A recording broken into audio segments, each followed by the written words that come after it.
हाय सर्वांना. तर कालपासनं पडलं होतं गिरणीतनं पीठ आणलेलं भरायचं. आदरच्या पप्पाने पीठ आणून ठेवलेलं, पण मला काही पीठ भरायला टाइम भेटत नव्हता. तर म्हणलं चला आता पीठ भरून ठेवू, टाइम भेटलाय. तर कालपासनं पडलं होतं पीठ भरायचं. तर मग पीठ वगैरे भरून ठेवलं आणि झाडू वगैरे मारून घेतला. मस्त पीठ खाली सांडलेलं भरून वगैरे घेतलं. सकाळी सकाळी भरपूर कपडे भिजून ठेवले होते. म्हटलं चला ते धुवून घेऊ.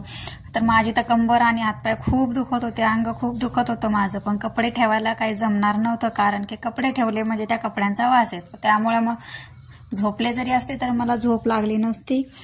त्यामुळे मग कपडे वगैरे धुवून घेतले. आणि माझी मुलगी बघा, तिला झाडूही मारायचा असतो, तिला कपडे धुवायचे असतात. मी जे काम करते त्या कामात तिला मला मदत करायची असते. बिचारी आतापासून मला खूप मदत करते माझी मुलगी. अशा प्रकारे ती मला मदत करते आणि दोघी मिळून आम्ही अशा घरातले कामं करतो. बघा कशी बाथरूम घासते. तिला बाथरूम धुवायची खूप आवड आणि पाण्यामध्ये खेळायची खूप आवड. तर बघा अशा प्रकारे काम. इतके सगळे कपडे मी आज धुतले आणि चालले आता टेरेसला वाळत घालायला. मस्त टेरेसला कपडे वगैरे घेऊन गेले, वाळत घातले. त्यानंतरच मला मस्त निवांत झोप लागली आणि मस्त असा होता आजचा दिवस. तर चला बाय बाय, भेटू उद्याच्या व्लॉगमध्ये.